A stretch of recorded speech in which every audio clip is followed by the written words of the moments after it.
Hey, y'all. My name is Sir Cole. My pronouns are he, him, and they. And I'm a third year student at Vanderbilt Divinity School. And I've essentially been learning and living in the intersections of, religion, spirituality, sexual orientation, and gender identity for my entire life. I identify as black, queer, trans masculine, poly, and as a spiritual person. And I grew up as a pastor's kid, third generation pastor's kid. So I've been in this pretty deep since birth.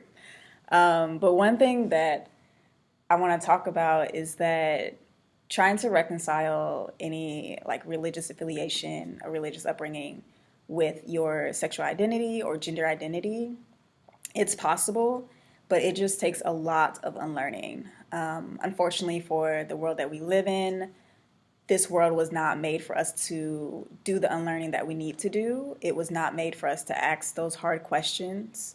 This world was not made for us to build the community that we need in order to feel safe, in order to move forward in the things, in the goals that we are trying to do. But reconciliation is possible. For some folks, reconciliation may not be the right term. I know I kind of struggle with that term right now. I don't really know what else to call it at the moment. But for me, it's taken a lot of unlearning. I've had to ask myself exactly what do I believe in?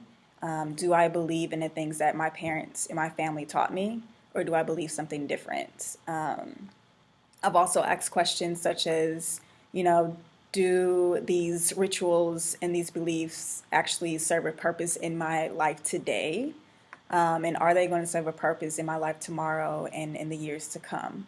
I've also have to dig into the details of my religious tradition. I have to dig into the history, into like why it is the way it is. Why do we have these specific theologies? Where did they come from? How did they impact people, individuals, and community? How are they impacting me as a black, queer, trans, masculine, poly person? And the hard truth is that, at least in my religious upbringing, I grew up conservative Baptist. At least for me, that tradition never served me. It does not serve me today, and it will not serve me in the future. I do hold honor for it, for the ways that it has brought me into the world, especially through my family and the things that I've learned. I hold honor to it because of the way it has helped black community throughout the generations survive, literally survive, like a life and death line. But that's where I've placed it today, is that it's an honor, but I currently do not participate in it. I definitely recognize myself more as a spiritual person, and within that spirituality, I have more freedom to explore what my queerness really is and how I can flourish in it. I have more freedom to explore my transness, to unlearn the socialization of, the toxic masculinity and the femininity that I learned early on, and to really create the person who I was really supposed to be. And spirituality gives me that fluctuation, it gives me that space.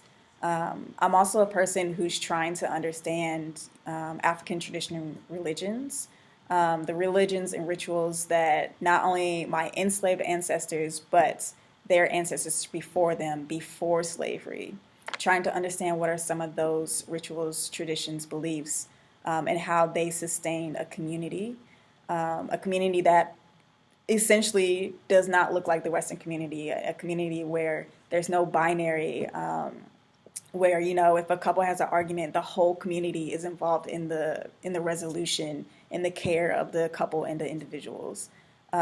Communities where we know how to live off the land, or at least know how to work with it.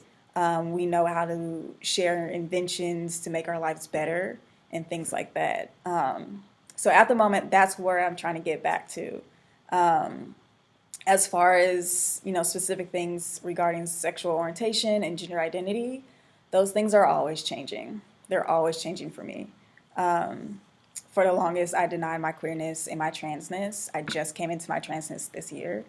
But I have to recognize that they are always going to change, and I'm always going to have to learn more about myself, more about terms, more about the community that I'm trying to find and things like that.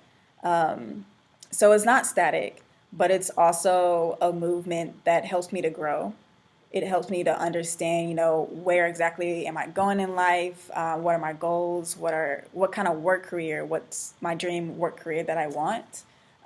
Because essentially, the things that I want, especially for work and a career, are not rooted in Western identities. They're not rooted in binary boxes. So once I start to accept the fact that my sexual identity or sexual orientation and gender identity are always changing, then I can move into what does my life look like now and in the future, and how can I hold space for the various different ways that it's going to change. And if you are a person who is struggling to reconcile your faith and identities, I will say to you, it's not an easy road at all, but there are very many roads that that you can choose. There's also community out there. You just have to put your foot out there and find those folks. It's going to be scary. You're going to get rejected sometimes. You're going to get accepted sometimes, and then realize yo, this is not the right community that I need. But you need to move through those experiences in order to learn exactly what it is that you need and want in life. I would also advise you to just give yourself time and space. There's no need to rush it because this is a lifetime of learning.